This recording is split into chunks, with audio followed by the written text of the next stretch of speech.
Sin taxes, the hidden price of vice. Imagine walking into a store. You grab a pack of cigarettes or a six-pack of beer. At the register, the price is nearly double the shelf tag. That extra money isn't for the store owner or the manufacturer. It's a sin tax. The government claims these taxes are a noble crusade to tax the sin to save the sinner. But beneath the surface lies a darker motivation. The truth is, the government doesn't necessarily want you to stop. They just want their cut. If every sinner in America became perfectly healthy tomorrow, several state governments would effectively go bankrupt by lunchtime. Sin taxes aren't new. Rulers have used them for centuries to flex power. In 1698, Peter the Great of Russia decided beards were outdated. Instead of a ban, he taxed them. To keep your beard, you had to pay a beard tax and carry a copper token as a receipt, a literal license to sin against fashion. In the early U.S., Alexander Hamilton used a whiskey tax to pay off Revolutionary War debts. This sparked the Whiskey Rebellion, where farmers took up arms. The government learned a chilling lesson. People will fight for their right to drink, but they'll eventually pay the tax if they have to. To understand why these taxes are so lucrative, you have to understand price elasticity.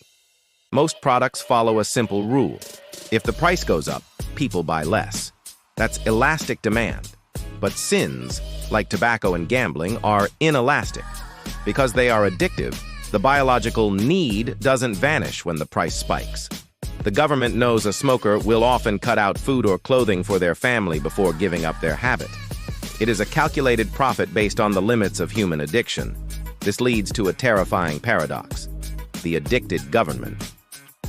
In 1998, big tobacco companies agreed to pay billions to U.S. states for healthcare costs. But many states didn't wait for the cash. They securitized it, taking out massive loans based on the expectation that people would keep smoking for the next 30 years. Suddenly, the government had a vested interest in people not quitting. If everyone stopped smoking, the states couldn't pay their debts. The referee became the investor. Recently, the sin tax found a new target: your pantry. Cities have implemented soda taxes, claiming to fight obesity. But unlike tobacco, sugar is harder to regulate. These taxes often hit the cheapest calories for low-income families while exempting luxury lattes. Is the government worried about your health? Or did they just find a socially acceptable way to reach into your pocket? The most ironic sin tax is the state lottery. Marketed as a voluntary tax for education, studies show tickets are overwhelmingly sold in low-income neighborhoods. For the desperate, the lottery isn't a game, it's an investment strategy. The government acts as both the dealer and the rehab center, using gambling revenue to fund the schools that are supposed to teach people to avoid such traps.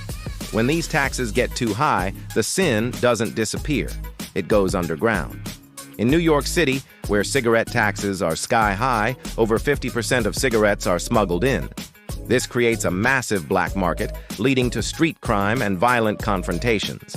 When the government squeezes too hard, they inadvertently build a new criminal economy. Finally, the sin tax is regressive. A $15 pack of cigarettes is an hour's labor for a low-income worker, but pocket change for the wealthy. The government is effectively punishing the poor for the coping mechanisms they use to survive the stress of poverty. Are sin taxes effective? Some young people are deterred, yes. But we must ask, at what point does a nudge turn into a parasitic relationship? Our roads are paved with cigarette taxes. Our schools are built on lottery losses. The government might tell you to stop in a commercial, but their bank account whispers thank you every time you take another puff or another bet.